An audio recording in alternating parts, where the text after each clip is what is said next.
they want. I keep forgetting. I need to start videoing Talking Tacos because like I already have a whole gigantic setup that I bring with me at Talking Tacos. And it's got to add one more thing to it. I mean, who wouldn't want to see you guys talk while you're stuffing tacos in your face? It's actually. Have you listened to it? It's It's very entertaining. And I love the. I always give credit where credit's But I mean, for like due. a It's very video for it. Look, I listen to every episode. Half the fun is doing the like seeing what's around you because like people just like come by, especially they just like bring us free shots and you're just like okay, constantly.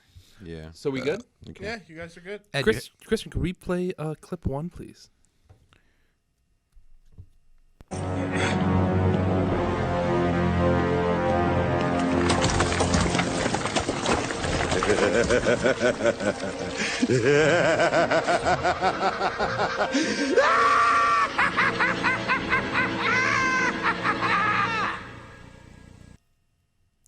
So okay.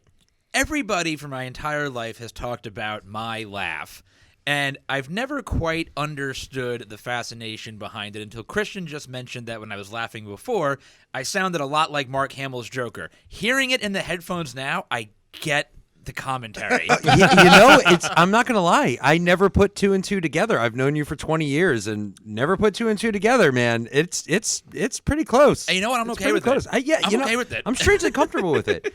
Because there we go. That was it. There it is. I mean, you're kind of a psychopath anyway, so it's like okay. Mark Hamill, please sponsor the show. Please notice the show. Notice me, senpai. Speaking of show, which show are we on today? This is Canon Fodder, everybody, and Joker's laugh can mean only one thing.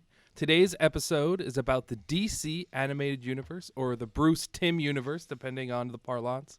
Yeah. And we are very excited to get into this one. Yeah, and I think that's a good point. Like, let's get the obvious out of the way. There are several different DC animated universes with different continuity. Yes. We are specifically talking about the Bruce Timm universe, which includes some of our childhood favorites, such as Batman the Animated Series, The New Adventures of Superman, of course, Justice League Unlimited, all that stuff.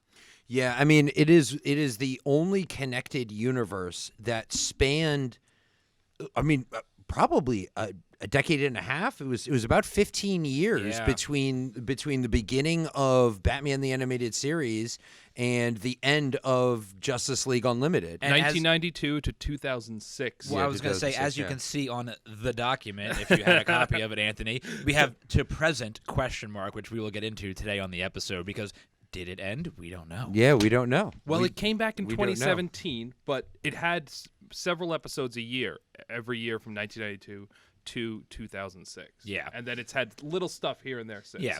And before we get into the meat and potatoes of the episode, a couple points of parliamentary procedure. We are at a shared universe, as we always are, Absolutely. For Canon Fodder, location 2.0 here at Bell Works.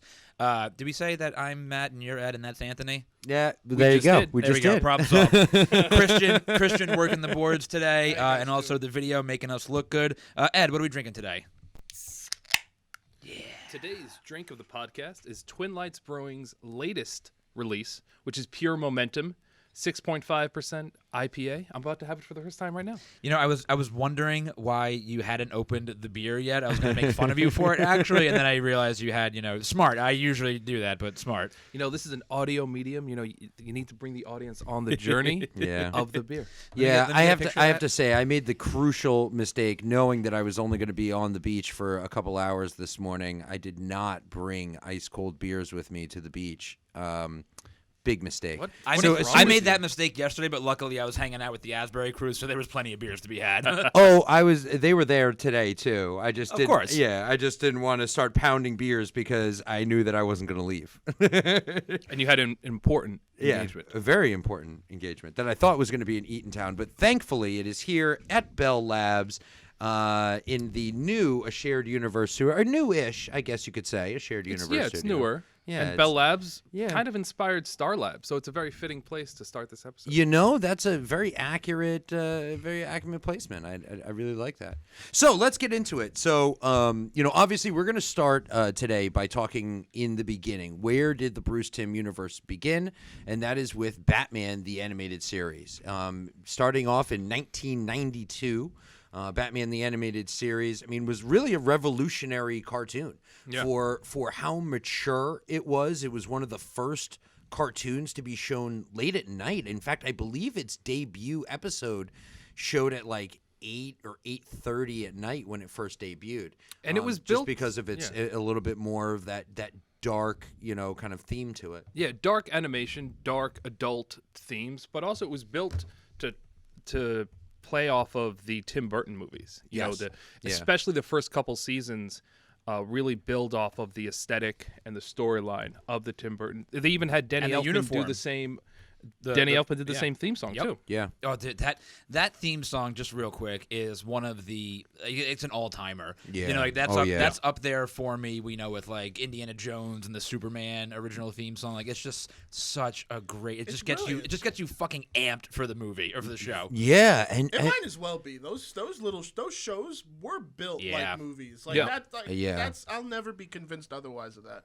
I love Batman the Animated Series. One of the other things that the animated series does that's very understated is the same thing that Tim Burton did in the first two Batman movies, and that's sort of blend timelines. Yes. So you have a little bit of like old technology and like the cars, the dress and everything like that is very sort of 1920s, 1940s to 19 very noir. Yeah, very noir. Very noir. You have Tommy guns. You have like 1940s big Fender cars. Mm-hmm. Yeah. But you also have black and white TV shows. Right. When they show Every henchman is wearing a hat with they've got Gentlemen all wear hats. the They go Kangol like hat, that. you know. Yeah. Very Mad Men like that. Also, when they show football teams, they have the old Leatherhead football helmet. Right. Even though even though we have computers, right? Because there are computers, there are satellites. Yeah. You also have the Leatherhead, and it's a really great tie back to, of course, Tim Burton. Yeah. But also, it really sets it in its own thing, which is even stranger when you get to Superman, because Superman. Metropolis looks like something out of Star Trek. You know, exactly, yeah, super big bridges, futuristic, a lot of flying things. And I absolutely love the dichotomy because you can see the darkness, the grittiness of Gotham City, and then you get a chance to see Superman the animated series, right. And you're seeing Metropolis, and it's very bright colored. Very people are very happy. It's very modern age or modern to the 90s anyway. Yes. In fact, we'll get there when we talk about Superman, but there's a great scene in one of the first episodes that kind of talks about like technology and everything like that. I always saw the reasoning behind that because it did confuse me when I was a kid because I was like, wait, the almost universal timeline of it all. Yeah. But I think that it also kind of played into its like the aesthetic so well that like other properties after it would do similar things. Yeah. I was just gonna say, have you ever watched Archer? Like Archer. Yes. Archer does that exact same thing. Gotham. Yeah. Like they all play into that idea of like just basically just time all at one point. Yep. Yeah. Which exactly. is so cool. Yep. Yeah, it really is, and I mean this series really was revolutionary. I mean, just in terms of the mature themes, and I'm not just talking about like violence or gore or anything like that, because it wasn't too overly bloody, although there were some scenes that had a little bit of blood and gore, but it was just sort of the themes themselves and the ideas and concepts themselves. Just the way that you're looking at situations or problems. It wasn't as black and white as just good guy versus bad guy, right? Like it's not just like the cheesy villains that come in. Like a lot of the villains that were there had very haunted pasts and had like they had real motivation for being a villain. It was a much more thought-provoking storyline that they were telling. Yeah, I mean, Mr. Freeze is the perfect example. That Great was when that example, show kind of proved itself as being a different type of Batman adaptation. Yeah, and I always look at this Batman the Animated Series in particular as what influenced comic books at the time, because around this time in the early 90s is when you were really starting to see, like we had seen it a lot, in Marvel and DC and some other comics, but up until that point, really, like a lot of the primary villains you were seeing in comic books were like those, they were a little bit hokey, just I have to destroy the world, blah blah blah blah. But around this time, like the Jim Lee era of Marvel comics, aside, Chris Claremont was always doing it, but the rest of Marvel, was not. Yeah. You really started to see in the comic books these more complex villains coming up, and I've talked about this on different podcasts 1,000 times. Like the villain, having a complex villain is what makes the any kind of story you're telling, whether it's comic book or otherwise. Complex heroes are easy to do. Complex villains are not as easy to do, and they're like critically important to this kind of stuff. Right, and you don't need the hero to be as complex if you have a better villain. The better the villain, the more believable the villain. Right. The better the villain's backstory and storyline, the easier it is to write a hero to fight that villain. Yeah. Right, and that's why like this show was phenomenal because all of the villains, maybe an occasional one. Penguin was still a little bit cheesy, but Joker is just a force of nature. Joker, but I mean, really great. Yes. Very much to that darker Joker, not just the Cesar Romero Joker. Right. You've got a very dark, kind of Tim Burton style Joker that you're coming up against. You've got Catwoman was a very complex character. Poison Ivy, the introduction of Harley Quinn into the series, and then characters like Mr. Freeze, like you were pointing out, who have got these really incredibly heart-wrenching stories. Yeah, that he's are a behind victim them. as much as a villain. And then of course, Baby Doll. Baby Doll, yeah, and Clayface was my favorite. Clayface was the one I was going to bring up because Scarface is my favorite. And if you go to Batman the Animated Series and you go to the first episodes with Clayface, they are legitimately horror episodes. Like Yes. they are very scary. They have really crazy over the top backstories. Like, I mean, he's getting waterboarded with chemicals, and that's how he turns into Clayface. Like, it's a really, it's a very powerful, which when you're a kid, you don't really realize it. But as an adult going back and watching this, you're like, man, like that's bold storytelling. This series is on 2 levels. And speaking of 2 levels, Christian, let's play clip number 2 and explore some of those 2 levels. This is one of my favorite quotes. Go away. I'm busy. Oh, come on, Puddin'. Don't you want to rev up your Harley? Vroom, vroom. One of my favorite lines. Just one of my favorite lines. She's wearing a negligee. This is Yeah. a kids show. Yeah. And Her name is what else Harley, did and that she's mean? asking if you want to rev me up. Yeah. Like, it's like even like as a kid watching that, I was like, are they gonna bang? Like, what is happening here? Like, we're all old enough, to understand. It's funny. I almost feel like our generation was like, obviously, like modern, like kids today are obviously more like bombarded with like sexual content or just because of the prevalence of the internet. Like, whatever, it's fine. Yeah. But I feel like we were more attuned to it because we weren't as bombarded with it. But like when we saw it, we were like, it's the Leonardo DiCaprio meme, pointing at the TV like, yeah. And just wait before we get into that a little bit more, because I want to talk about the Joker Harley relationship and how stupid people are in relation to that. You mentioned on the document here. Yes. I love the paper. The So sacred document. he said The sacred Ed document. wrote down in an odd bit of circular continuity, the series' groundbreaking portrayal of Mr. Freeze heavily influences the Arnold Schwarzenegger version seen in the last episode of the Tim Burton era films Batman and Robin. How aside from the Nora Freeze connection, how the fuck are you getting to that conclusion? Yeah, that's a No. great point. 'Cause Thank you, Matt. That is a great point. Look, I mean, everything that Schumacher and Schwarzenegger did in their adaptation of that storyline was bullshit.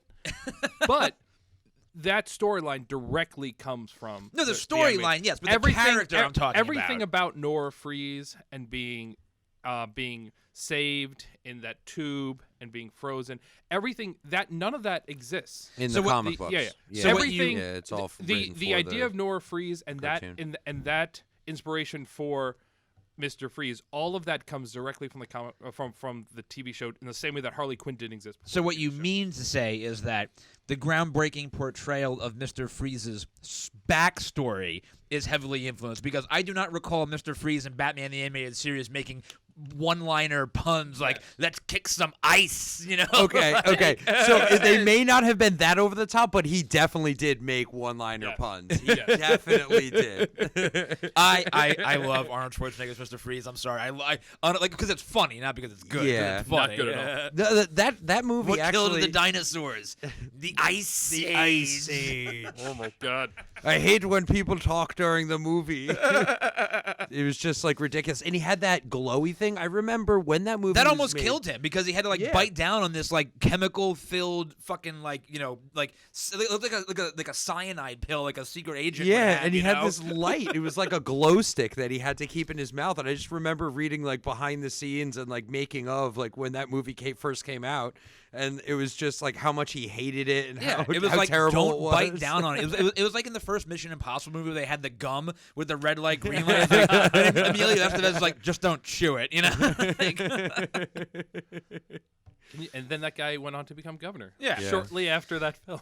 Anyway, so back to the Harley Quinn. I really want to talk about the Harley Quinn Joker dynamic because the greatest contribution of this series. totally. But Oh, I absolutely. loved, guys like us, fans, right? Remember when, when Suicide Squad came out and it was like a big thing on the internet, girls were like, I want to have a love like Joker and Harley Quinn. And people like us are like, no, No, it's you really horrible. no, yeah, you really don't want that kind of love. That's an abusive relationships through and through. Yeah, just stepping aside the terrorism and homicidal maniac of it all. Yeah. He's also just not good to her. If they were killing people and he was nice to her, maybe.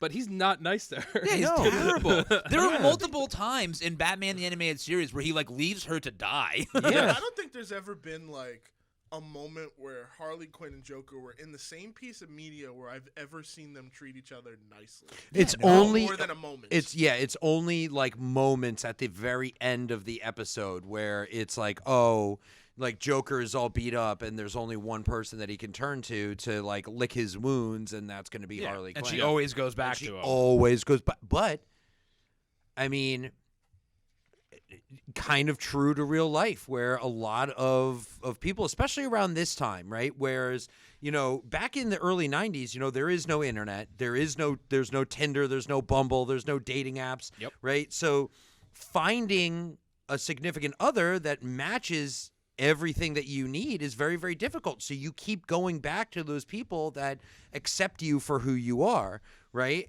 Despite having it be an abusive or toxic relationship. Right. They accept you because they can control you. Well, that's 100%. But she is such a great character because she is a complete creation of the series. Oh, there, yeah. There is no even proto Harley. There's nothing. The Joker never had a girlfriend. This is all coming out of that, and the backstory tying it into having her be, having her name be Quinzel, and Yes. so it Yeah, becomes Harleen Harlequin, Quinzel. Harley Queen. Yeah.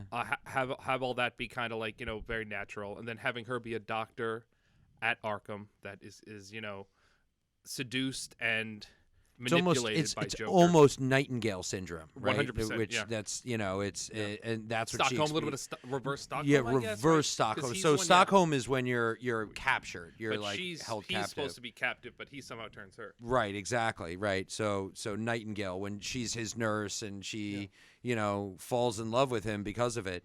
And I mean, and also, very brave, very ahead of its time, the story of her and Poison Ivy Yes. connecting, where it wasn't directly in your face that, perhaps they maybe were a bi or lesbian couple, Yep. but that there was definite interest there. Over They- time, it became clearer. Yeah, it became clearer. But there was definitely a lot of the almost the unsaid, kind of Yeah. feelings that you see there, and way ahead of its time. And jumping ahead, most recently, the Batman: The Adventures Continued. It's a comic book series that's actually written by Alan Burnett and Paul Dini, two of the writers who, along with Bruce Timm, created both Harley Quinn and many of those series. That had, in the final episode of what they call Season 1, they have Harley Quinn and Poison Ivy throw a Christmas party. And they are in no way coy about it. There is them kissing under the mistletoe. It's very clear that the two of them are in a relationship. Nice. Yeah. Yeah, I gotta Which pick these up. which is good. You can borrow it. But yeah, it's so No, I don't want to borrow it because if I As borrow things it, go. it's gonna be in my house for a year and a half. And, I'm just gonna buy it. I did Yeah. that. I did that with Avengers Utopia. Right? Yeah, exactly. I borrowed it from you, and it spent a year at my house. Yeah. And we didn't even begin with my favorite part of this entire medium, everything in the series, is Mask the Phantasm. To this Yeah. day, Yes, still my yes. favorite Batman movie. It was actually released in theaters, so you can say it was. I remember distinctly going to see that. Came out in 1993.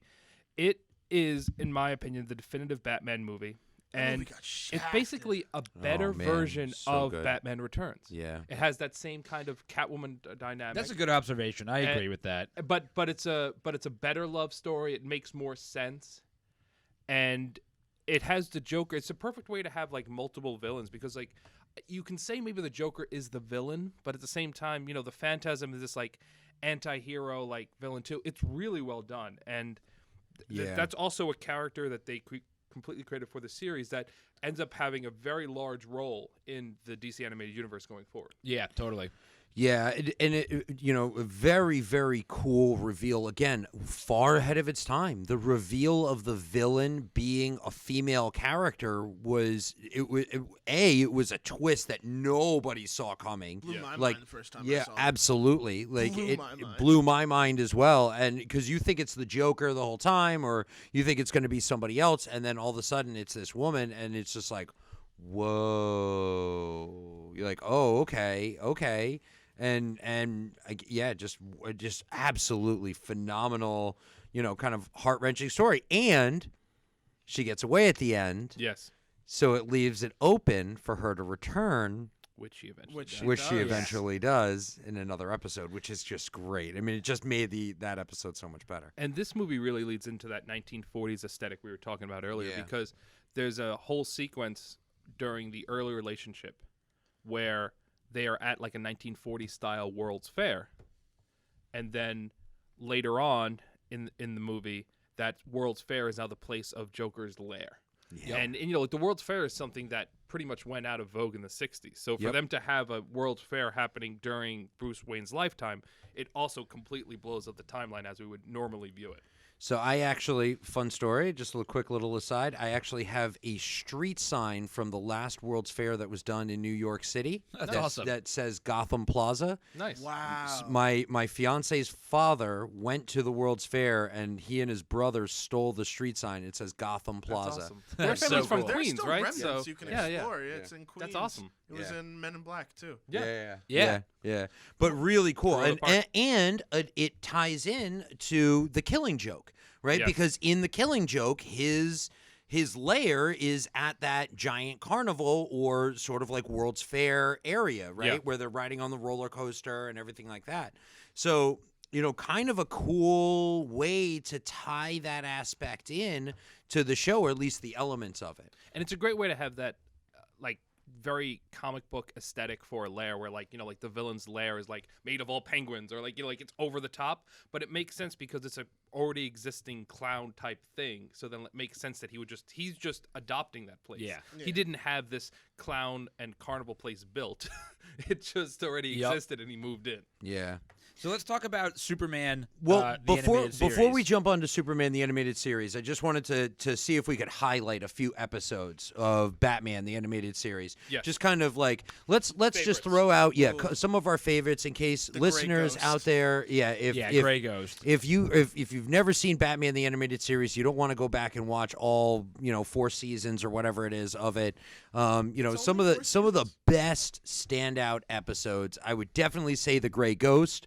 I would definitely say the first episode with Clayface. Yes. That introductory episode with Clayface is phenomenal. And then just for me, from a fanboy aspect in Batman the Animated Series, there's some that I absolutely loved. I loved Night of the Ninja and Day of the Samurai when I was a kid. I loved those two combinations because it gives a little bit about Bruce Wayne's backstory and like how he became the martial artist that he is. Yes. I love the story where it tells Dick Grayson's kind of backstory, and it has a Tony Zuko. Yes. And it's like that story, Robin's Reckoning, those both episodes I think is awesome. And the way they introduce Robin is that he's just there. He's just He there. just shows yeah. up. And then, So great. And then they do that in media rest thing where then like later on, like in the episode, you see his intro, but like Yeah, you see just, a backstory just for him. 1 week after like a season of Batman, all of a sudden he's there. Yep. And not only is he there, but he's now in college. Yep. Yeah. So he's now older. Yeah. And he's wearing the Tim Drake outfit from the comic books. Which is Exactly. so Right. cool. Yeah. Which we'll which get was the into 90s Robin's, outfit. Right. Yeah. We'll get into what this means for potential other pieces of this universe with the Yeah. Robins later. Yep. But yes, because they do a great job of just having him just be there, and then eventually they give you his backstory later. But there is no like Batman starts off and there is a Robin or there isn't a Robin. It's just they go right into it. Yeah. Thank you. Nice. Very, very classy. The other episode, because I've talked about it. I just didn't want to talk over you. I've talked about it in cool other interview. episodes of Canon Fodder as well as Ready, Set, Review, but one of my favorite episodes of all time is where the kids are talking about, I think it's called like Legacy of the Dark Knight or something like that, Legends of the Dark Knight. Yeah. And you have 3 different stories of Batman Yeah. and 3 different versions. So you have a very like Adam West version of Batman, you've got Batman the Dark Knight Returns, and then you've got like Batman as like an actual bat, like as Yeah. Man Bat, right? So like that episode itself I thought was just like, when I was a kid I remember watching that episode and like I was over the moon with the way that it was and how funny, how good it was. Michael Ironside playing Batman Yeah. from Dark Knight Returns. It was great. All the cheesiness of like the Joker, very Cesar Romero Joker, very different than the Mark Hamill Joker that we had to that point, which I absolutely love that episode. And that goes to how revolutionary that show was. The different episode formats. There's also the other anthology style episode where it's Almost Got 'Em, where all the villains are playing poker. That's my favorite episode. Yeah. I think it is. That's my And favorite yeah, episode. each Yeah, one of them I- tell like, a story where hands they down. almost got the Batman, Yep. and then it ends with Batman was there the whole time, Yeah. and he breaks up the game and arrests them all. Yep. And it's such a good twist when So you I like threw the a rock reveal. at him. Yeah, so I threw a rock at him. And I threw another rock at him. It was just so good. But that's That something you episode's wouldn't so have in a good. kids show. No, Like, they're sitting around drinking and playing poker. Like, and even that, it's an unorthodox storytelling format. Like, Yeah. it would be confusing in a regular kids show. It's Right. not just like, Yeah. villain has a plan, Batman stops the plan, everybody's good at the end. No, Right. it's like you're jumping around with timelines and you're playing with people's expectations. And there's also this like imaginary aspect to it where like what you're seeing is more the storyteller's perspective than what actually happened, yeah, which is great. yeah. I think Almost Got Him is probably, if I had to pick one episode that was the best episode of the entire show, that would be it. Definitely. It would be Almost Got Him. And after we lay this great groundwork creating this world and the very dark 1940s style Gotham, we jump in 1996 onto Superman the Animated Series, which couldn't be more different in terms of the color palette and the timeline. It's It's one like of the those exact things, opposite. Yeah, it's- yeah. Whereas Gotham of the Batman Animated Series seemed like a modern day Gotham in terms of technology that looked like the 40s. Mm-hmm. The Metropolis of the Superman Animated Series seemed to have a modern day level of technology with computers and TV, but it looked like the future. It looked like the Metropolis from the 1920s movies. It had all of these elevated highways. It had all of these skyscrapers with this Art Deco look. It looked like it could be Krypton almost. It's so advanced and it has all these flying machines and the LexCorp level of technology. And I think the thing that's most better than noticeable, Bruce Wayne had. noticeable about it for me is that in Gotham, in the Batman show, it's night all the time. Yeah. And even when it's daytime, it looks like nighttime. Yeah. Metropolis, the sun never sets. Like Yeah, it's always never daytime, nighttime. and even It's- at nighttime, yeah. it doesn't look like fucking nighttime. right. Yeah. Yeah. Yeah, even in some of the darker episodes, like when Darkseid comes in, which we'll get there, those are phenomenal. But like even when it gets darker, it's still very bright. Like Yeah. it's still very bright colored. All the parademons it's all- are bright green, Yep. and even the browns on them are like bright brown. They're like Yeah. like very like tan, like very like bold colored. You know? But the animation style, apart from the coloring, is actually very consistent. Yeah, very Yes. consistent. Yeah, yeah. And even though they don't connect the two until several episodes in, you know it's the same world. And that's the coolest part. Like when Yeah. what makes Superman awesome for me at least at the beginning is the fact that that's the first time. Like you watch the first several episodes and you're like, it feels like the same thing. And then when all of a sudden you get the actual true connection when Batman shows up in those World's Finest episodes, you're Yeah. like, okay, Yeah. like I'm here Yeah. for this now. Like that. Those episodes were just Yeah. so good. Yeah, the combination of like Joker and Lex Luthor like Swapping working to handle together. each other's Oh, villains. Yep. the dragon, the jade dragon, which was actually made out of kryptonite, like Brilliant. such a nice touch, like really really cool. And I mean, again, Superman the animated series. So now I will say that Superman the animated series had a lot more episodes that I didn't care about. Yeah. Right? Like there were a lot of episodes that I cared very much about, like almost even more, but there were a lot more episodes. Yeah, there was a lot more filler in yeah, Superman. and it was just you just didn't care. Well, and you're what's just like, interesting ugh. is that Superman was more serialized, even though it had a lot of Yes. throwaway Right, episodes. yeah. Right off the top, the 3-part series premiere, Yep. Last Son of Krypton, it sets up several storylines without seeming too clunky. So right off the bat, one of their most after Harley Quinn and Mr. Freeze, I would say the next most brilliant addition to canon of the comics that the DC animated universe brings is Brainiac being of Kryptonian origin. Yep. Yes. And having Yeah. him not be responsible for the destruction of Krypton, but be responsible for them not being able to solve it. Yep. So first off, it solves like a natural like problem that needed to be retconned away, which is how could this really advanced civilization have only one person who saw it coming, right? Right. And they explain it. Oh, Brainiac was, in order to save himself, he was manipulating the data so Krypton couldn't prepare for this destruction. In a world where there is no Brainiac, maybe some of them survive. Like maybe maybe they're able to survive in some way. Yeah. But he's a villain right off the bat, and even at the very end of that third episode that creates that 3-part pilot, you have Brainiac, come upon a ship and take over it, and then he's going to be a villain going forward. You have John Corbin. They introduce Metallo, like even before they have the suit and everything. Like they introduce him as a villain right off the top as like a henchman working with Lex Luthor. Yep. You have Lex Luthor being, like this guy right off the top being, like a villain with a shady past, and he's immediately trying to sell a battle suit to terrorists, like right off, so they establish all these storylines very quickly, and it really leads to this serialized nature, and then eventually we get into the dark side, which is the like serialized storyline that then sets up Justice League. Well, Yeah. so the Dark Side episode is one of my favorite too, because even before we talk about like how it sets up Justice League, going back and rewatching Superman, the New Adventures of Superman, or whatever the fuck it was Yeah. called. No, that's it. Yeah. Yeah. Yeah.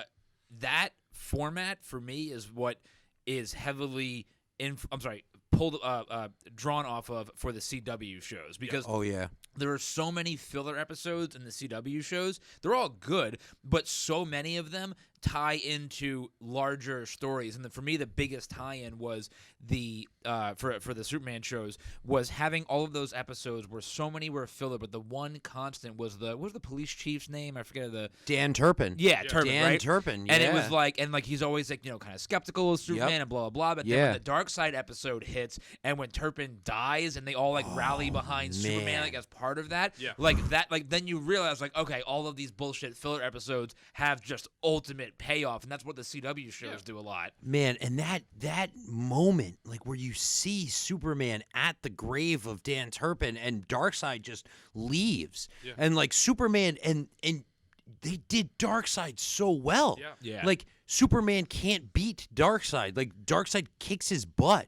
And then the only reason he leaves is because Highfather comes in with an army, like Yep. an entire army, like ships and everything else. And Darkseid's like, all right, I'm out of here. Yeah. Right? Well- and he just boom tubes out of there. Well, Superman can beat Darkseid because that Which episode we find out later. when he goes to Apocalypse and absolutely kicks his fucking dick in. Yeah. And then everybody and that like again that episode, as cool as that action is and as cool as it is to see Superman kind of cut loose and beat the ever-loving shit out of somebody, the real payoff in that episode is when all of the minions of Apocalypse start to bow down to Superman, but then they take Darkseid away, Yeah. and he's like, I forget exactly what his line is, but like, here I am king. I forget what his exact line is, but Yeah. it's such a powerful moment when he's enslaving this entire planet, and Superman's like, you're free, and they're like, nah, we're gonna take care of Darkseid, Yeah, like, they pick him up. Are you okay, Master? Are you Yeah. okay? And he says to Superman, he goes, I am many things, Kal-El. Oh, that's right. But here I am king. I am God.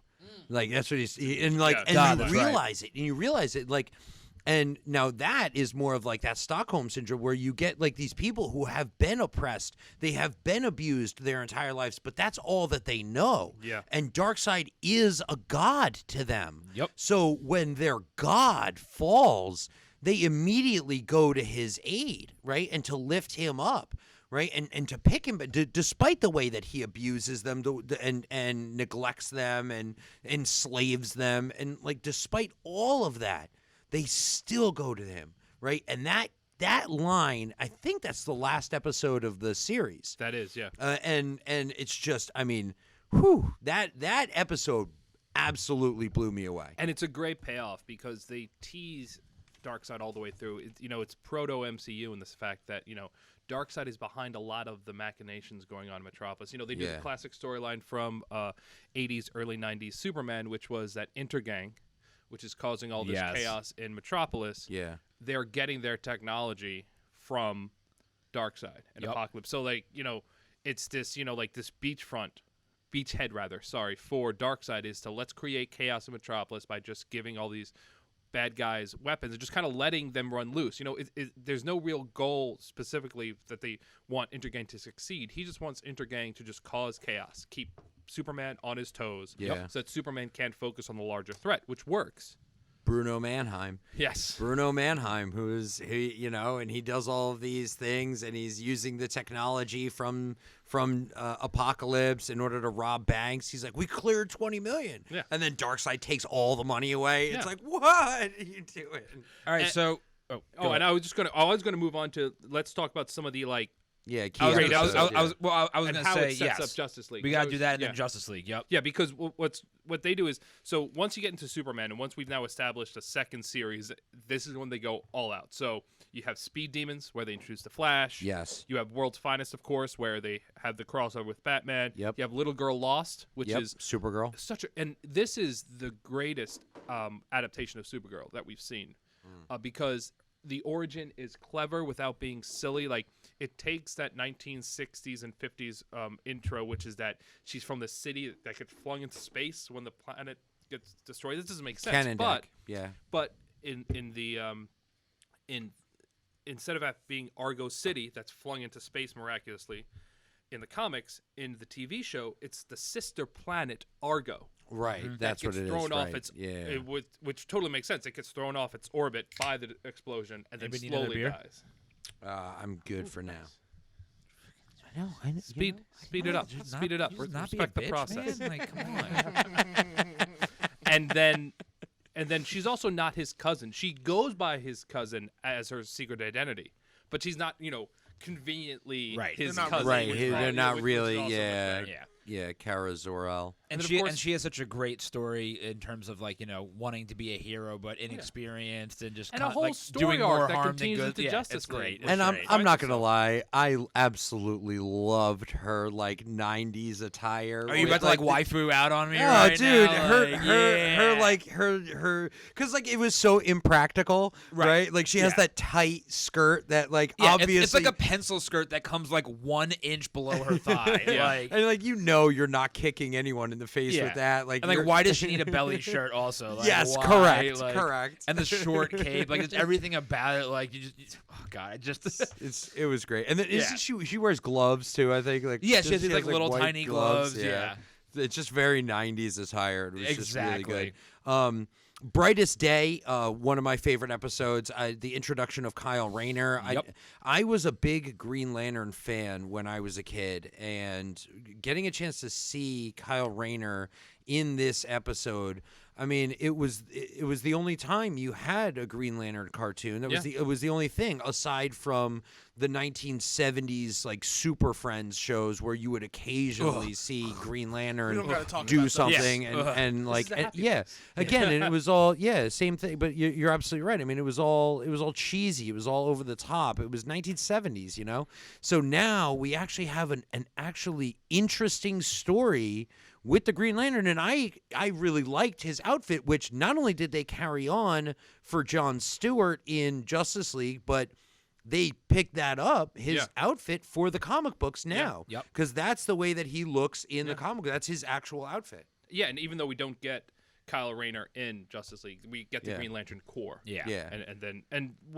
And at this point when Superman is happening, this is when you start getting into multiple shows on at the same time. Right. Because they relaunch Batman. So there's the new Batman Adventures, which is we kind of already talked about because we kind of jumped around with the episodes, yeah. you know? Yeah. It's And just you- a continuation of the Yeah, story. yeah. We pretty But much with so, a like, different animation yeah. style. And The what they do Superman is animation style. Right. Yeah. So from and they jump ahead. Yeah, so from like Yeah. a timeline perspective, it's Batman the Animated Series Yep. all happens first. Yeah. Then Superman and a little bit of Batman happening at the same Yeah. time. Yeah, And you the also new get adventures of Batman and then and you also Robin. get like, Superman is great because it also introduces, like I said, Kyle Rayner, the Flash episodes, like other Mm-hmm. you start that it really starts to build that universe. And then then they come back with so all that stuff we talked about Yeah. with Batman that also was inclusive of the new Batman Adventures, which is all happening at the same time Just now. technically, Yeah. when it's the new Batman Adventures, that's when they have a time jump, and Right. and now it's Tim Drake Tim definitively. Drake, yep, and as Nightwing the is Joker. there, which it's is a Yeah. Nightwing. Batgirl is a As the fully Joker, you mean integrated as Robin? member. Yes, yes, As Robin. I got you. Yeah. I got you. Yeah. Yeah, I'm and, here. but I'm here. and just the same way though, the same way that Dick Grayson was introduced, where Yeah. he just kind of appears. Yeah, Tim Drake just Tim shows Drake up. is just Yeah. there in Yeah. an episode, and then later on they Yeah. actually have an episode that they do his backstory. But funny enough, his backstory is actually Jason Todd's backstory, Yes.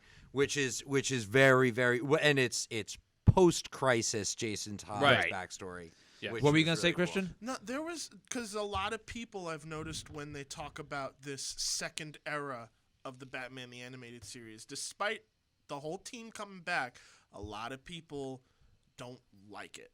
And I think a lot of it is from the visual style. What are your takeaways from that? 'Cause Well, for those me, people I are don't- those I don't people are care. idiots. First of all, because the animation style, I get your point. Like, the animation style not is as good. a little different. But it's not that It's drastically not exactly, different. and like the one that character it's designs the most are different. Notable is the Joker. Exactly. But like even then, I didn't mind that look, and then No. they went on to change it again. Yep. Yeah.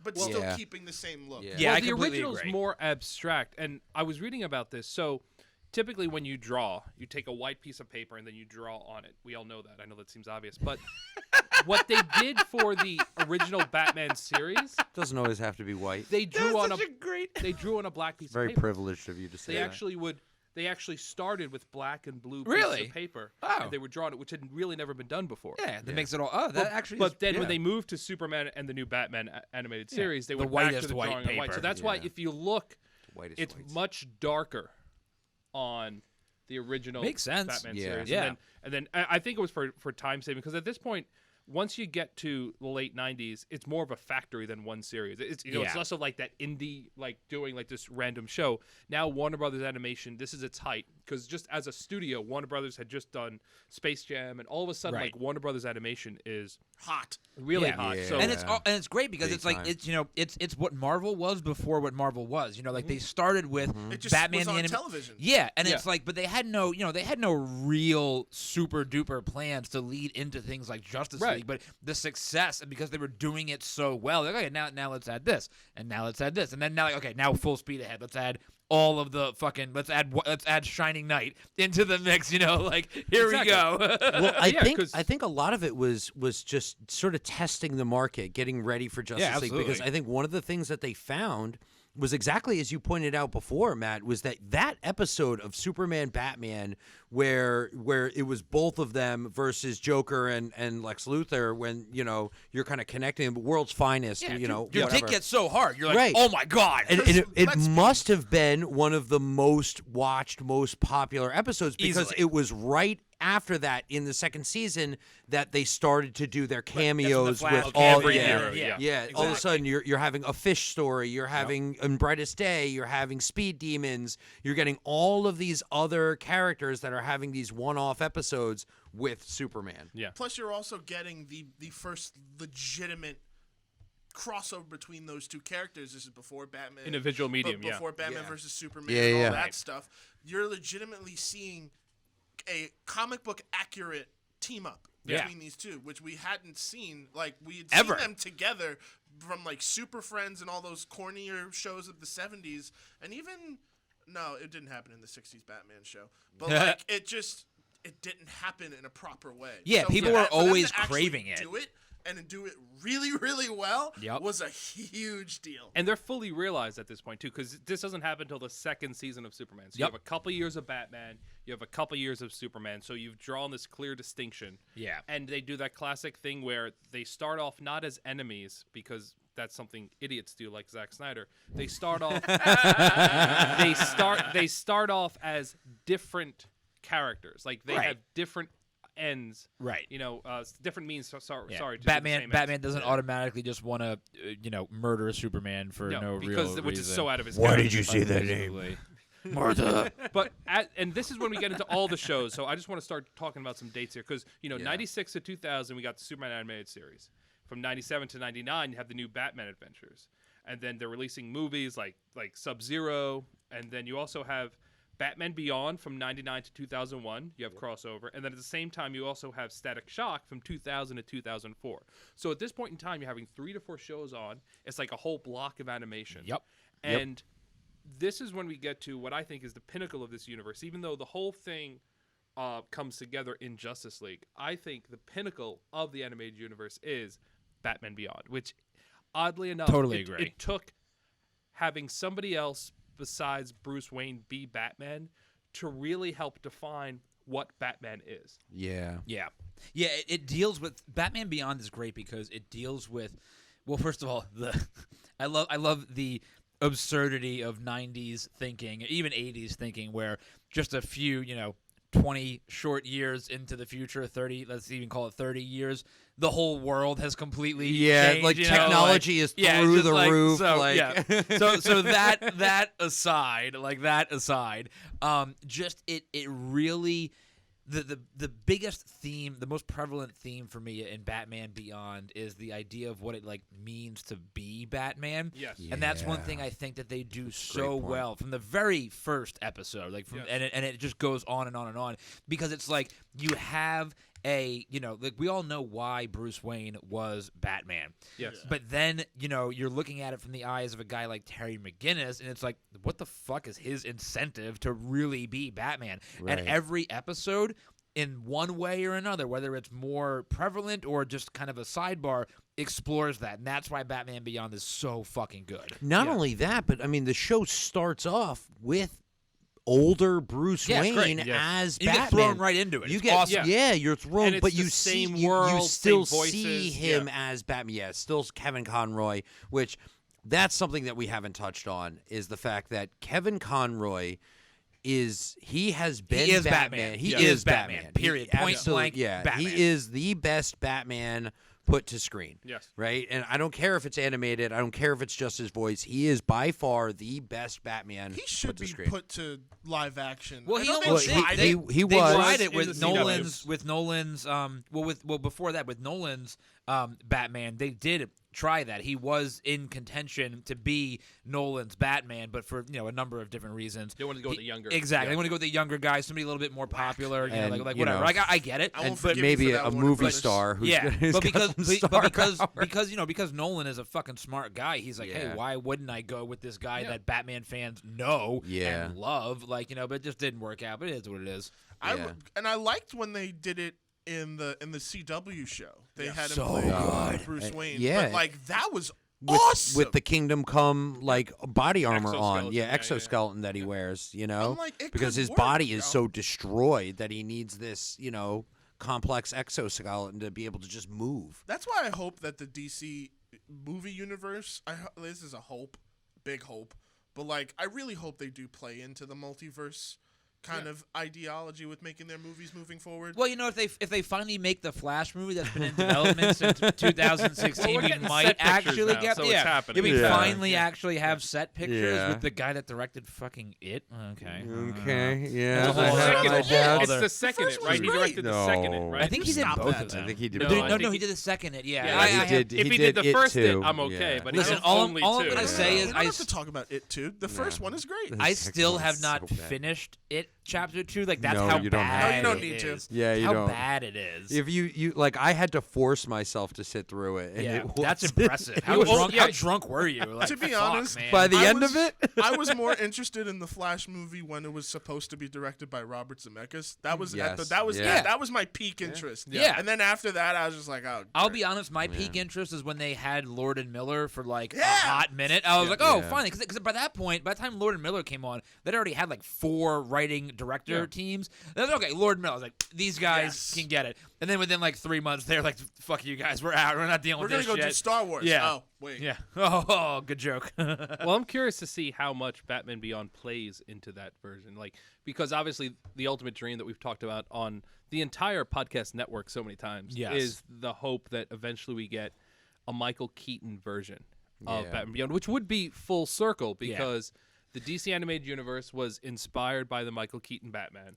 Yeah. And to have them do their own version, a live action version of Batman Beyond, would not only be full circle, but it would just be. So wait, brilliant. let's it'd get be- let's I think it'd be before we so talk cool. specifically about Justice League, let's get into a little bit of fodder real quick since we mentioned it. Okay. Because I have been trying to figure out a way, because of Kevin Conroy, to connect this universe, the Bruce Timm universe, Yes. to the version of Batman that we see in the CW Crisis crossover, right?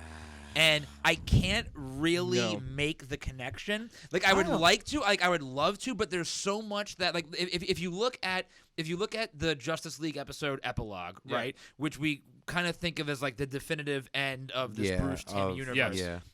There's a lot that has to happen between what we've seen and what we've not seen to make Kevin Conroy's appearance in Crisis canon to this Bruce Timm universe. So Yeah. my official verdict is no, but fuck, I would love for it. Like I would love for it to be. That's such a good point, and especially with the way that we're seeing cartoons connecting with live action in the Star Wars universe, right, because Yeah. Disney has made it happen. Dude, Like, Disney yeah, is yeah. Disney's done Here's it. what I would Like, say. I think you're linking it to the wrong Kevin Conroy Batman. You're gonna link it to the Arkham series, aren't you? Not. I'm still linking it to the DC animated universe for sure. But I think you're focusing more on the main timeline that is Yeah. Batman Beyond. What about that one episode? It's technically. Is it in the document? Are you talking Get about to the document. Are you talking about the Justice technically- Lords? The Justice Put it in Lords? the document. No. I think. Isn't it? What's the fucking episode where they do go into the future? We were talking about this before the show. The older Static Shock. It's an episode of yeah, Justice League it's Unlimited. Justice yeah. League It Unlimited. is yeah. it's the episode. Oh, Justice Time League Unlimited. Bandits Yeah. or something Yeah. like In that. fact, I think. What if it's Yeah. that Kevin Conroy? And playing that, can you play clip number 4, Christian? One of my favorite moments from that episode. No problem. Wait, clip number 4? Clip number 4. Yeah, we're jumping ahead to clip number 4. We'll get back to 3. I gotcha.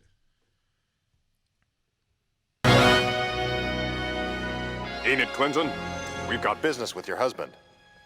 What? John? Hal Jordan, another time shift. I'm up to speed. Carry on. Okay, I'm starting to get a migraine. We better get. Okay.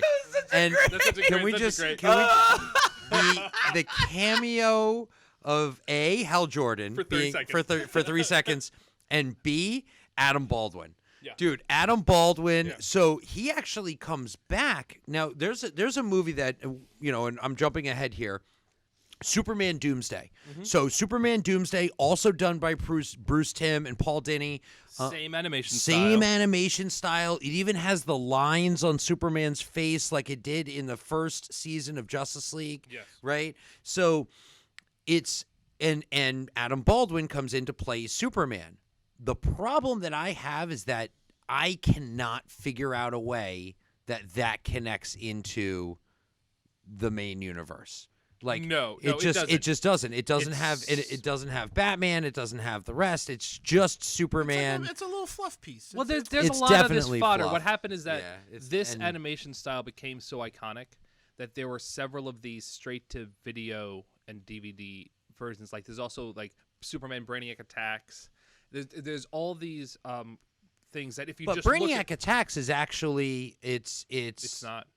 It's different voices. Oh, it is different and, voices. And okay. Lex Luthor is It's more. not Tim Daly Yeah, and doing no, Superman. and Lex Luthor is more of an idiot than like of this genius. And like so the whole idea is that like they just adopt this animation style because we're moving to computers, so it's easy to like reuse the same skins and styling and backgrounds.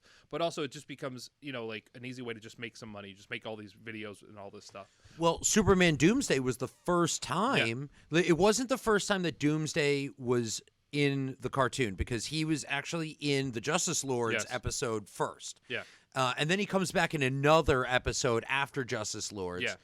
Where he's in like the real universe. But they never do a definitive. But Superman they never dies. do the death of Superman story, and that's what that Superman Doomsday was, right? And it's great, but unfortunately, it's not like technically canon. Yeah, But, and it was so over the top Yeah. too. Like there's that scene where like Lex Luthor is staring out a window.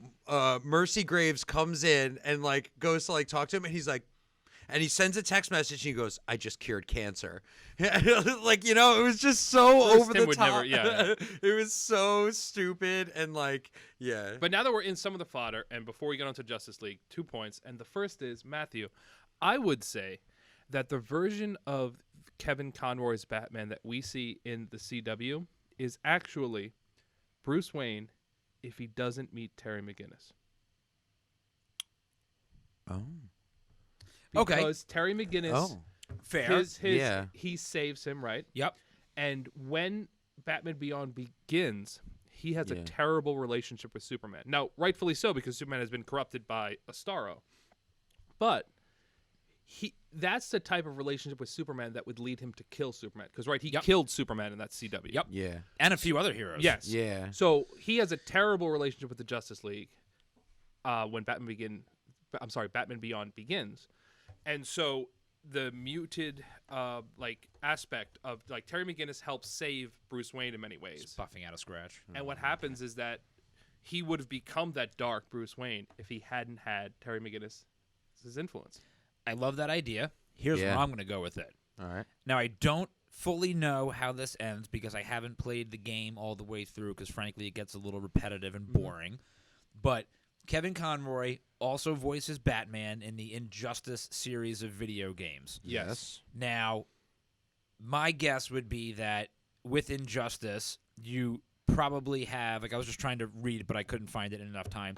My This guess is why would we be have that, the document, guys. Yeah. Do the research. Oh, I don't see Injustice on the fucking document. Because it's not canon. My guess would be that at some point in the Injustice game, depending on which character you're playing as, Batman eventually kills Superman.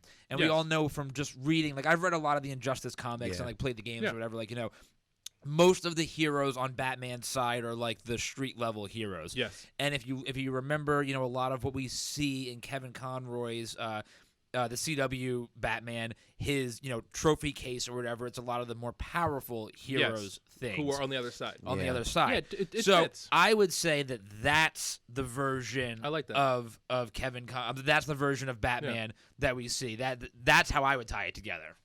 And it just really speaks to just how definitive Conroy's version of Batman is. Yeah. Is that it lives in Yeah, this he's world with eternal. so many. Yeah. And he also does the Arkham games. Yeah. He also exactly. voices Batman in He's the Arkham everywhere. games, He's- which, yeah, I mean, obviously don't tie in. I'd love them to. The one that I did, and I really tried hard, and I would have loved if it really did tie in, was Public Enemies. Yeah. Public Yeah. Enemies has all the same voice actors, very different animation style. But it's a different Lex Luthor and a whole different Supergirl, so it couldn't be canon. Right. Right, it's not Clancy Brown as Lex Luthor. Right. But it's also just who that Lex Luthor Right. is canonically different. Now, is it the Kurgan though, or Is it? But It's not- what if? What if that Lex is- Luthor was the Kurgan? Or what if that is the Justice Lords universe that we're seeing? Although Clancy Brown was Lex Luthor in that episode too. And before we move on to Justice League, Let's just touch on let's some. play my favorite clip from this entire universe, which establishes what Batman truly is and how he's different from Superman. And we can do this by playing clip number 3. Clip number 3. Too bad Shreve's too freaked out to testify against that weasel. Maybe when his hearing comes back. If it ever does. Tell me something. Why were you so sure those voices weren't coming from you? Well, first, I know I'm not psychotic. I hope your other reason's more convincing. And second, the voice kept calling me Bruce. In my mind, that's not what I call myself. What do you call yourself? Oh, yeah. I suppose you would. But that's my name now. Tell that to my subconscious. That is the single best line in any of these shows that So we're talking about. But let's talk about it and how it's even better than it just even sounds, because that is actually a line that Batman says to Alfred in an episode in Batman the Animated Series, where it's an episode with the Scarecrow, and he's like dreaming, and he goes to like read the newspaper, and he can't read it, and he's like, "That's not what I call myself," you know, and so it's a callback to that character. So like definitively, they are the same character. Like, and it's just what's great. And this is what takes down the Quentin Tarantino bullshit thing from Kill Bill. Great movie. They don't understand Superman in that movie. The dichotomy of Batman and Superman is that Superman is the disguise. Correct. Clark Kent is Clark Kent. Correct. He pretends to be this god, this heroic figure for other people. But Bruce Wayne, deep down, is Batman. Like, you know, that playboy who doesn't want to get married. That is this That's character. the disguise. Yeah, That's the disguise. Yeah. You know, so he is definitively Batman, and that also plays into who are their love interests, and we see this in the comics, right? So they both have multiple love interests, but Superman marries Lois Lane because that is Clark's love interest, right? Batman marries Catwoman. He doesn't marry a non-costumed figure. He has to marry the costumed figure. Right. Because he has to have someone who understands his life. And even though that's a recent development in terms of the comics of him being on Earth 1 married, but that goes all the way back to like the 60s with Earth 2 and Catwoman and their Huntress. daughter Helena, Huntress, Helena Wayne. Yeah. Right. So it's always been that Batman is who he is, Bruce Wayne is a disguise. And it really takes having somebody else take up the mantle to really show what it means to be Batman, just in the same way that recently in the MCU, even though Chris Evans isn't in The Falcon and the Winter Soldier, it is the most definitive version of Captain America because it's all about his legacy and his impact. It really gets to look at what it means to be Captain America because you don't have Steve Rogers, Captain America there, and because you don't have Bruce Wayne being Batman, Batman Beyond gets to really dive into what it means to be Batman. Right. So let's talk about, before we move on from Batman Beyond and move on to really the meat and potatoes of this episode, what are some of the... We're an hour and 17 minutes in. We're almost to the point of the episode, I like guys. How We're almost there. I know. And he's just like, we are at the midway point. This is just the appetizer. I already threw my fucking notes away. I know. Do I need the document, by the way? I threw it away. I mean, not. it was very dramatic. You can pick it up again. No, it was good. And guys, that's the only reason why you need to watch the video is just the flourish. Being able to see the way that Matt throws the papers in the air. No, it's great. What are some of your favorite episodes of Batman Beyond? So obviously The Call, right? Because The Call is what sets up the JLU, the Justice League 100%. Unlimited.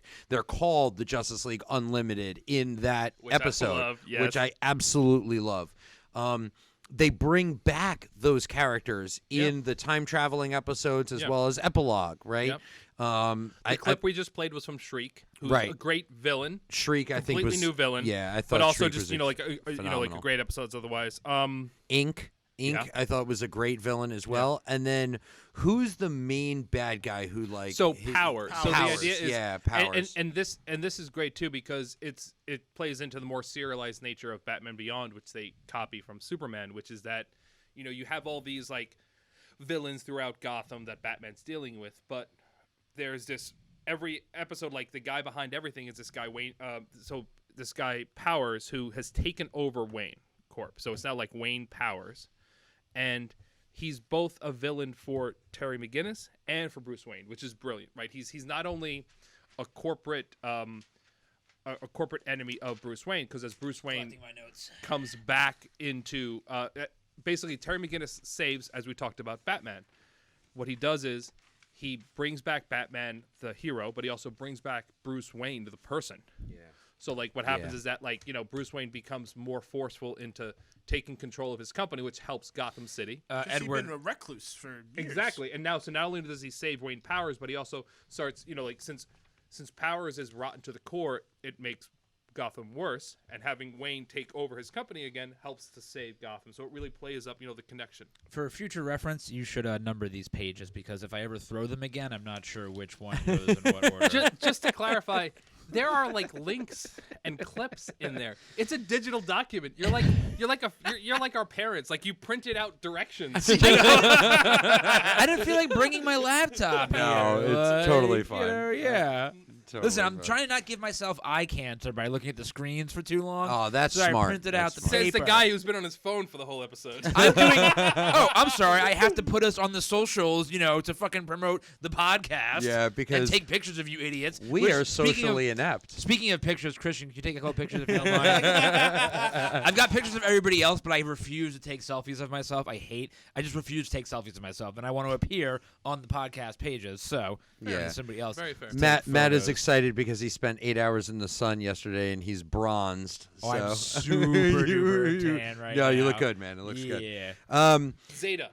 We haven't talked about. So we mentioned Static Shock, which was a milestone character. Yeah. That they brought in. And Bruce Wayne was a part of that too, which was really that. cool because the Bruce Wayne in that is in between Batman Beyond and the end of Batman the between Animated. Robins and all this. And you're in. So he's older, but not old like he is in Batman Beyond. And of course, we see, in that episode "Future Imperfect" that we just talked about, we see that older George Clinton style Static Shock. That which is really cool. And it's great seeing that because such a great episode. It really is. It's Episode The George Clinton style. Yeah. that's what it is. And what I also think, this is something we'll get into now that we're in Justice League, and so of course, so one thing is we have Zeta, which is the Zeta Project. It's kind of the forgotten corner of this universe, which is there was a 2001 to 2002 2-season spinoff of Batman Beyond. They introduced this military robot that is an assassin that then leaves government control because of Batman Beyond's help and becomes like a hero in this future. So it's set in the Batman Beyond future. It's a direct spinoff, and like it ties in twice with Batman Beyond. It's a great little series. It's a little bit more kid-like in the same way that Static Shock is. It's a little bit more like on the kid side, but it's definitely a definitive part of this universe because it ties in and out throughout the thing.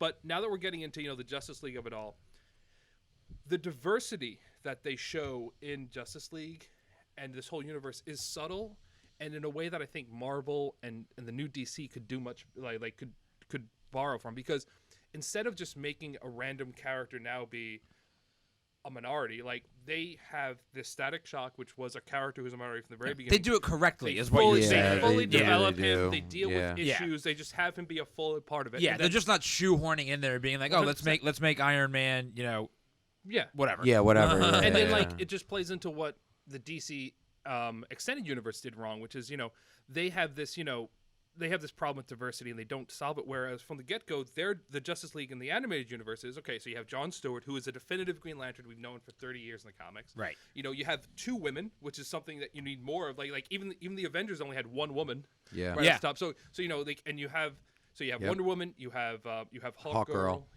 and so you really play into this. It makes sense. Yeah. And you have more characters, and I just like what they have done.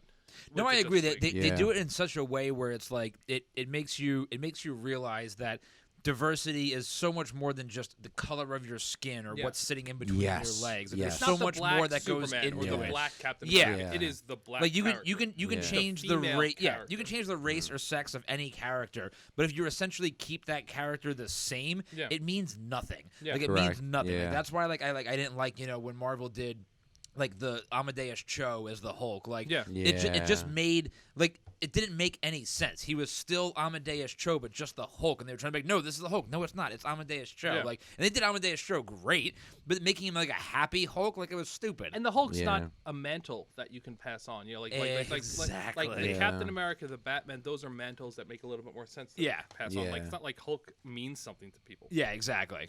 Yeah, and one of the coolest things that I think that they did did was I think it's probably the second episode of Justice League, the first Justice League, not Justice League Unlimited, which was in Blackest Night, where you actually see where like Jon Stewart thinks that he blew up this planet and everything. Yeah, he was so awesome. But he goes back to his hometown, and it gives you a little bit more of like the cultural aspect. Jon of Stewart it. was one of the most complex characters in this whole universe, and he was done so well. Could not agree with He's you at more. the heart of the whole series because he has the relationship with Hawkgirl that gets blown up when Thanagar invades, right? So and then and then of course there's this great retcon where he is the father of the Hawk that The we Hawkman see in the future, Was it Warhawk or Warhawk? Warhawk. And so he's really the emotional heart of this because he's the one who deals with the most emotional fallout. Yeah. Which is because that's like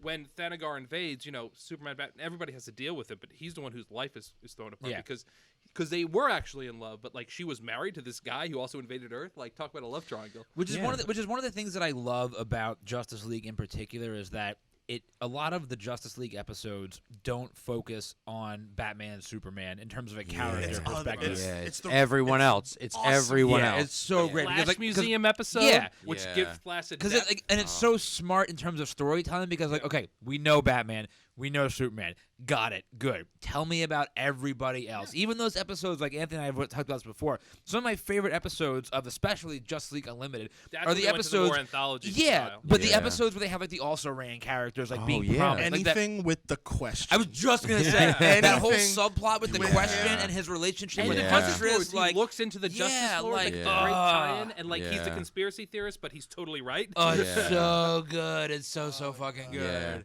Yeah, even I think so. Getting back to like them talking about more mature storylines, I think in the first episode of Justice League Unlimited, you've got Green Arrow, you've got Captain Atom, you've got Supergirl, and she's now has a different suit. She's grown up. No, because this is the first episode, so it's she still has the same white suit. She doesn't have the blue one yet. But even that, the first like 6 episodes of Justice League Unlimited like don't feater like the Holy Trinity. It's like everybody else. Well, but in this first episode, right, where they're dealing with this super villain or superhero from China.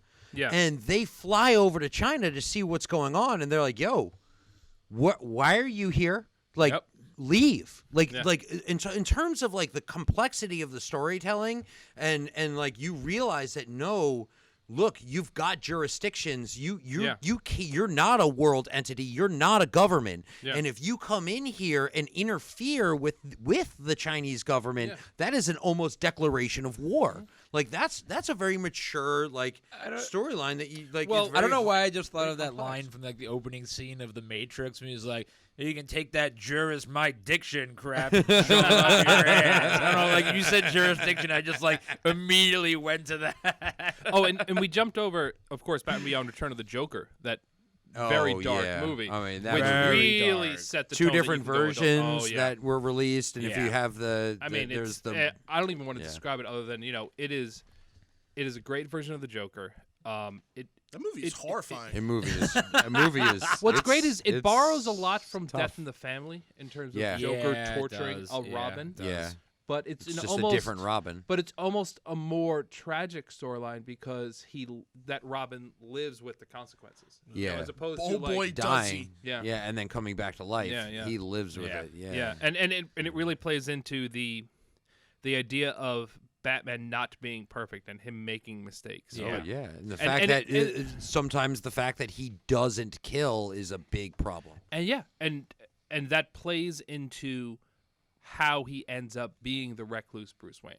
Like they do a really good job of like, okay, how does this Batman, especially after you see in Justice League him being a part of everything? Yeah. How does this such connected character become a recluse? And it's like, well, this would be one of the events. So let's quickly talk about the quote unquote final episode of the series before we get into a little bit of the fodder, because I want to talk about the fodder. So when I say final episode of this universe, is the episode called Epilogue, rightfully so. It is an episode of Batman Beyond with the title card of Justice League. Exactly. It is entirely in the future. Yep. It's entirely a Batman Beyond. But and it interestingly happens at the end of the first season. It's like kind of out of place in terms of it's not, continuity. it's The not whole the last second, thing we've seen right. of this world, but it's the last thing we've seen From a in terms of the continuity timeline. perspective. Yes. Yeah, it's the last thing. It's kind of like when you watch that show Dollhouse, like their episodes, right? It's the furthest in the future. Exactly. I like this finale, but to be honest with you, there's only one thing about it that irks me. Oh, tell me what. I want to hear this. It's the whole making Terry McGinnis Batman's kid. Like I loved like it. that. I didn't find. I thought that was just so Cadmus like, cloning. But like here's the thing, though. Batman. That would have been an amazing reveal over the course of many episodes. Yeah, but they didn't have Instead many of- episodes. but- They had to do it But in that's one just episode. it. Like they had never ever hinted at that. And for them to just drop the bomb on us in the last episode and just kind of force clues into the rest of the show that we never saw. So, Christian, I completely agree with you. As much as I love this episode, as much as I love the idea of Terry McGinnis being It's a great idea. right? Yeah. But I like, you completely build that agree with reveal, you. Yep. You build that reveal didn't over the suspect it. course of Batman Beyond. From a storytelling perspective, it's about as ham-fisted as the whole Snoke. Yeah, I'm the Emperor, and Snoke is my fucking clone. Yeah, he's my hey, clone, what's yeah. up? I've been here the whole time, motherfucker. I completely agree with you. Somehow Just think Batman came back. Because think about this. Remember the clues that we saw when they were like, "Oh yeah, we found a piece of Batman's blood." Yeah. If I had watched an episode of Justice League and then all of a sudden I saw just some rando pick a napkin of Bruce Wayne's blood off the street, and they just don't acknowledge it for a couple of seasons of a show, I'd be like, "Excuse me." I completely agree with you. As would much be as I love so this, worried. as much as I love this episode, the way they did it was just like, oh, god damn it, like fuck, like you could tell it was an afterthought. Yeah. But it still works. But again, from a storytelling perspective, you're just like, Well, that aspect is Yeah. ham-fisted, but the Amanda Waller Batman relationship is well done because that's what makes the episode better. The fact that it's Amanda Waller telling him that's what makes it Gotham work. always needs a Batman. The And of course, right, that plays because- into my favorite piece of fodder, real quick, which is Batman Beyond for our video people. Yeah. Hush Beyond. If you haven't read this graphic novel, it is not only a sequel to Hush, but it's more importantly a second part to Epilogue. Right. It Yeah. fleshes out the idea of Project Batman Beyond in that was first introduced in Epilogue, but it also really talks about like the idea of, this Cadmus project being that like Gotham always needs a Batman. Yeah, but that's why. So your point about Amanda Waller is the only reason why the episode works for me. Because if they had just done the reveal of Terry McGinnis being Batman's quote unquote son, for the cloning technology, whatever. If they had just done that by way of Terry McGinnis, like stumbling onto this mystery, it would have been fucking terrible. But the fact that they had the foresight to use an sort of quote unquote all knowing character, government, shadowy CIA type figure like Amanda Waller, like that's the only thing that makes it work, because she's the kind of person that you're like, oh, of course she would know that, like, 'cause she's fucking Amanda Waller. Like, that's why it works. But I agree with you. It like, but everything about it is so well done because it also has the connections. So you have Let's go back to Mask of the Phantasm. right, Yeah, right. it One of throws Amanda back- Wallace's yeah. accomplices was the Phantasm. Yep. And then also they're trying to recreate the exact moment that Terry's parents die, or the same moment that Bruce Wayne's parents die. Yeah, kind of So the he's same. also going to see the Grey Ghost. So fun. He's going to see a Grey Ghost movie, and so they really do a good job. And then it also gives a great ending to Terry McGinnis' character, because Terry McGinnis ends up the episode and like so this great note where when he's yelling at Bruce Wayne, Terry says, "This is why Selena left," Mm-hmm. Then at the end of the episode, Kent called, which means that he's Kent. going to Kent. be with. Yep. And of course, see, he calls him Kent because that is who he is, right? That's another callback to the clip we played earlier. So, all right, so Terry is going to be with the Justice League again. We see that about to happen. So More great, importantly, he's going to propose to Dana, his longtime girlfriend, which is something Bruce Wayne would never do. So Right. it's a different Batman, And it was something he talked about in Batman Beyond, Yes. like in the show. because that Yeah. whole Because he was conflicted about Yeah. it. Too. Yep. Like he was But- like, I don't want to put you. But And he at becomes this his own point, it's character. cool because she also knows about it at this point. Exactly. The way that they told the story in that episode too, just absolutely brilliant filmmaking. I loved the scene where Amanda Waller and Terry McGinnis are almost having they're talking to each other, having two separate conversations simultaneously, where she's talking about the China and she's like, oh, it was part of a full set and I can't get it back, and he's talking about like the legacy of Batman. I love scenes dude, like that. Scene where it was like so incongruent but congruent at the same time, and it was masterfully done. And then the scene where they go back in time and they tell the story of Ace. Like it is heart-wrenching, it is moving, it is powerful, it is a callback. It is a callback to the Royal Flush Gang and to Ace in some of the early on episodes. I mean, it was absolutely just brilliant storytelling. And it's something you could only have when you have a series that has, like, at this point, around 15 years of history. Because, even though Amanda Waller was a later addition to the DCAU, she's still a character who had been around for, like, 6 or 7 years at this point. Yep. And Terry McGinnis had been around for 5 or 6 years at this point. So, like, there's this She's whole comic book created, right? She's a comic book created. Yes. But I would say that they did a better job with her in the DCAU than most, because Agreed. 100%. Because, like, just this version of her, like, being at the end of her life being less of a villain. Like what's interesting is that, like, she's always been humanity. Yeah, exactly. Yeah. And it also plays into the fact that, like, even though he is the darkest character, Batman somehow brings out the light in others. Yeah. Which and is like he's somehow, even though he's so dark, he influences her in a good way.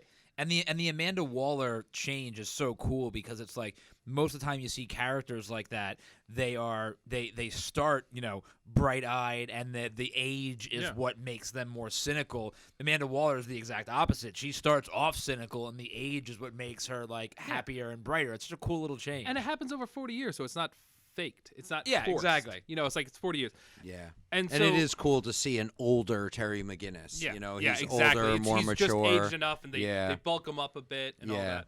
So wrapping up what we call the canon now, the series as we know it, the every week coming out with a different episode, sometimes having a couple different TV shows at the same time, ends with Justice League Unlimited. So in 2006, Justice League Unlimited finishes. And by that point, we had several TV movies that were canon, including Mystery of the Batwoman and stuff like that. And then, so we do not return to that universe. As far as I'm calling the canon, and maybe we'll get into it in this last discussion, until we have Batman and Harley Quinn in 2017, which is like Batman, it plays up more of the Harley Quinn Poison Ivy relationship. Yep.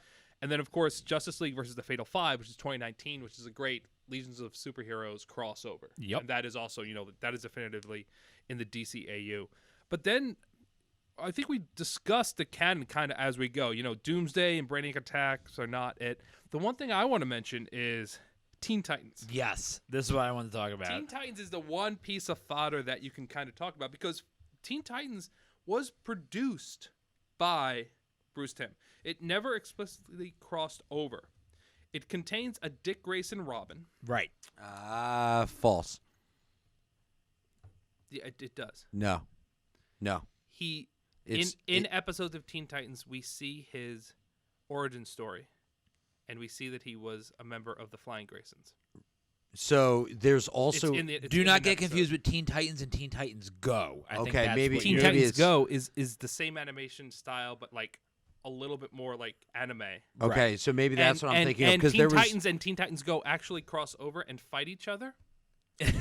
yeah, they do. And then, that's right, they do. Fucking stand Teen Titans Go, but the movie is fucking hilarious. Well, I was gonna say they're 'cause about to do a Space Jam crossover too, Yeah. guys. This is they had like a bizarro universe of Teen Titans, and in like it's a real quick kind of scene, but under Robin it says Jason. yes. Yeah. Yeah, but the original Yeah. the original Teen Titans Yeah. though, the original Teen Titans. Like a lot of people forget about the original Teen Titans show because Teen Titans Go was so more much successful. wildly popular. Yeah. And the wildly animation style- popular. and it's so close too. Yeah, so It's close. so close. But Yeah. and Teen Titans was on at the same time, and Right. then like there's all these like there's all these like quotes and stuff. Like, so for instance, this could be when Dick Grayson is in between Robin and Nightwing. Right. But Could be, yeah. because there are these quotes in the first episode of Teen Titans where it says Robin says, "Just moved here, and from now on I work alone." And then he also says later on in the episode, I just went solo. I'm not really looking to join a team. There's an episode of Static Shock that airs at the same time where Static Shock asks where Robin is, and Batman says with the Titans, and we never definitively see the Titans in Justice League or Justice League Unlimited, which is strange because like if they just would have had them, and apparently there was a crossover planned out, but it never happened. Right. Kid Flash, who is seen in Teen Titans, is voiced by Michael Rosenbaum, who of course voiced the Wally West. Yes. But he has a completely different like intro story. The Wally West from Young Justice, you mean, or No. So Michael Rosenbaum voiced Wally West in Justice League, right? And that's right, because it was Wally West in Justice League. And Kid Flash right. in Teen Titans as well. also. Yeah. I always forget that's Wally West in Justice League. League, not Barry Allen. Yeah. But I think most importantly is that 'Cause he was the Bruce Flash at the Timm time. said that this show wasn't canon. That's all you need to know. That Teen Titans wasn't canon. Yeah. So if Bruce, Bruce Timm says it isn't. It isn't. But And when you close. really, it's close. When you really look at it, it's obviously not. I find some of the other ones, specifically like Doomsday and Doom, to be harder to verify as not canon because like there's so many similarities in terms of just the voice actors and like some of the things they hint at, but like at the end of the day, you're like. No, like Superman never dies in Justice League, so Doomsday can't be a thing. Right. It's just almost like the way I look at it is I look at it as like when you watch the Dragon Ball Z movies, like the original Dragon Ball Z movies, you know, it's all the same characters, same shit, same powers. It's all the same. But when you peel back a lot of the onion on those, oh, guys, use that fucking. Yeah, you did. You did it. The so corporate speak. Disgusting. I'm so mad at So myself. circling back to When you, Dragon yeah, Ball right. Z, Yeah. When you let's unbox this a little bit. Let's unpack when you, this. When you peel back the onion. When you look at a lot of these movies that are like adjacent to the core story of the Bruce Timm universe, it's very much like Dragon Ball Z, where you see a lot of those movies and you're like, oh, these are awesome. Like, you know, Goku can go Super Saiyan. This and another thing. Like, but at the end of the day, you're like, okay, there's no fucking possible way that Brawly can exist in this universe. Right. You know, it just doesn't at this make time, sense. At you know, this like, time at this frame, time, Tree of Might, same thing. Yeah, it just like doesn't. at the power levels that they're at, the Right. people that are alive versus dead. There are a like, it couple just that doesn't can exist. fit, and we'll do a Dragon Ball Z episode without Ed because Ed doesn't like Dragon Ball Z because he's an idiot. Anthony and I will do an episode of Dragon Ball Z and tell Absolutely. you what's canon and what's not. But you know, that's a forthcoming episode. Yeah. So then, wrapping up a little bit, I do want to touch on one aspect of the universe, which is we've talked about how Harley Quinn and Nora Freeze and Terry McGinnis have all been introduced in the DC animated universe, and now they've become canon to DC. Also, Renee Montoya Yes. and Livewire. Yes. Livewire was even brought into the Yeah. CW. She's become a Yep. huge villain in the Yes, Superman. Yep. she's great. So in it. it really plays into how this series has had an outsized impact. Yeah, and Yep. Livewire was an episode of Superman, the animated series that we didn't talk about. I mean, just a Right, great yeah. episode. Wait, really, isn't really cool. Renee Montoya also in the Supergirl? Isn't she? Yes. She's been in Supergirl. She was even in the Nolanverse. Like she's Right. She's Yeah. become a I remember her in the huge- Nolanverse. Yeah, Yeah. Renee Montoya was the one that that Supergirl's sister was dating, right? Exactly. Yeah, Yeah, because she was an LGBTQ Right. character. But yeah, it's really great. And then this universe is still going on. There are two recent developments. There's a lot of continuation comics. There's Batman: The Adventure Continues Season 1, which I actually just picked up yesterday because it just came out this past week. Season 2 has also begun, but the trade paperback for Season 1 came out this past week, and it's a brilliant pickup if you want to have it. They have the title cards. I'm showing our video viewers right now. All of the issues have a title card, just like the episodes did. the animated series, which is did. so brilliant. Yeah, Awesome. which it So really brilliant. gave it more of that Yeah. 1940s 100%. serial style feel Although to it. Batgirl which is has a very well done. smartphone in this comic, which plays with the whole. They've updated a little. The bit. rest of the Just a aesthetic tad, is very just a good. Yeah. And then what's great is this first season of the Adventures continue. So it takes place obviously pre-Batman Beyond. It's right around the Justice League time period because the first issue actually has a like an extensive Superman Lex Luthor cameo. Yep. Okay. Right here. Yeah. But what's great about this is that it starts adapting all of these more recent Batman storylines Right. into the here. So you have the Azrael Batman in here. You have the Red Hood. So they really bring in a lot of these like more recent. That's Batman awesome. out of More it. up to date storylines. Exactly, and then yeah. what I love is that like it actually begins. The opening panel is I have to pick this up at the stash. is Bane saying "I will break you," and you're thinking, oh, they're going to set up Nightfall, and within 3 panels, Batman takes care of Bane. Yeah. But it sets up, like all your expectations. Because you already know from like the preview art that this is going to have Azrael and it's going to have, right. Jason Todd. So you think you're going to see. So that's great too. You see the DCAU version of Jason Todd. Yep. There's also, in the same vein, also going to be from Burnett and Dini, 2 of the producers, along with Tim, of the DC Animated Universe. There's going to be a Justice League continuation comic. Yeah. So we'll see that. Which would be cool. And then the thing I think we're all most excited for, and Fat Man Beyond just talked about it, so we're hoping that like it is canon. Kevin Smith sponsor us. Yes. Please is that there's going to be a Matt Reeves, Bruce Timm produced HBO Max Batman series, animated. Very I don't know if excited. it'll tie into the so Bruce. I can't imagine that it would not tie into the Matt Reeves universe. I would imagine that's if Matt Reeves is producing it, why would that not be? Yeah, of course. Why wouldn't it be his Well, universe, right? He's producing 2 Batman shows because he's doing Gotham PD. Yeah. Which I mean, we already got. Which but, we already got. Gotham, Gotham, we could see a cool interpretation. that is one of the most Because unnecessary shows. There was a Chris Nolan animated universe because there was Gotham Knights. Yep. Which Bruce Timm was a part of. Yes, but it Gotham was Knights canon to Gotham Knights was like Matrix. Was like the Animatrix. It was really cool. I think eventually we'll have a Matrix episode and a Nolan episode, right? But like that. So that was a Bruce Timm produced series that was wholly in the Nolanverse. Yep. When I first read about this, I just assumed that this was going to be a Bruce Timm produced series in the Reevesverse. Right. But maybe it will be a continuation of our beloved Batman. Yeah. Yeah, maybe. I'm very excited for it. And I'm not going to talk about Gotham PD because it's a whole other thing. That's a whole nother ball of wax. It's a whole other.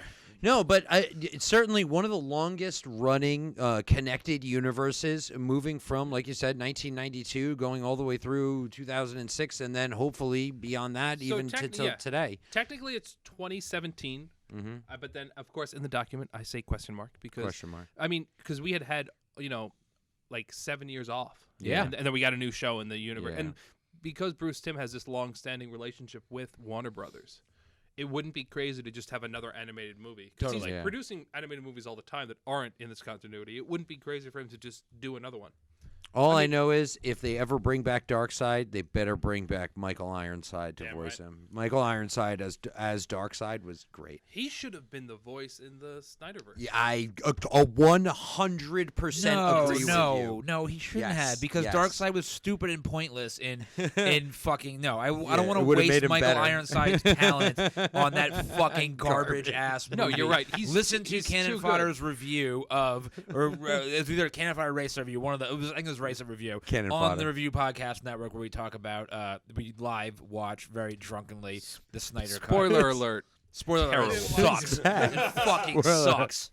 It's 4 hours of garbage. Right. Well, I think we've unpacked Yeah. and Oh, peeled fuck back you. Okay, the, I said Unpacked. We can circle back. one thing. No, Can but we go- I but think let we've us done a great job. Can with we, the can we DCAU. go to alternate ending and drink some more beer and eat some do it. pizza? Like I'm fucking hungry. Let's Absolutely. But let us know. I mean, what are your favorite episodes of this universe, of the DC animated extended universe? I guess you could call it. It's, so online AEU. it goes by DCAU as opposed to the okay. DCEU. Yeah. So You know, it's what are your the thoughts? DC Teen yeah. Titans. Teen yeah, all that Titans. stuff. Do you think there's anything else that we missed in here that would be canon? Any other of the shows? Are Let you us know. questioning the document? Yeah. Are you questioning the document? Do you want to see the document? I've got a message No. from Warner Brothers. Do not be afraid to adapt the source material because yeah. I also feel I do feel that there is, because as much as we don't want to admit it, there is a stigma attached to animation that is Yes. that it course. is for children. It's for Yup. kids. But, Yeah, and of course. it means that by adapting source material for children, you're going to make a movie for children. Yep. That is so far from the truth that I you think should with not. the If you haven't MCU, we've seen, moved if you beyond haven't that. seen watch Invincible, Yeah, yeah, Invincible, is, or yeah. anything on Adult Swim, Like, or please. any of it. Yeah. You've got a beautiful library of great animated shows. Please play with the amazing continuity you created. Like, it will Agreed. make so many people happy. Agreed. Yeah, agreed. And speaking of the document, one day when we're super popular and making money from this, we're going to release all of the documents in a coffee table book. That's correct. Well, you know what? That's what's going to be funny our is coffee I'm table book. actually so we have CanonFodderPodcast.com.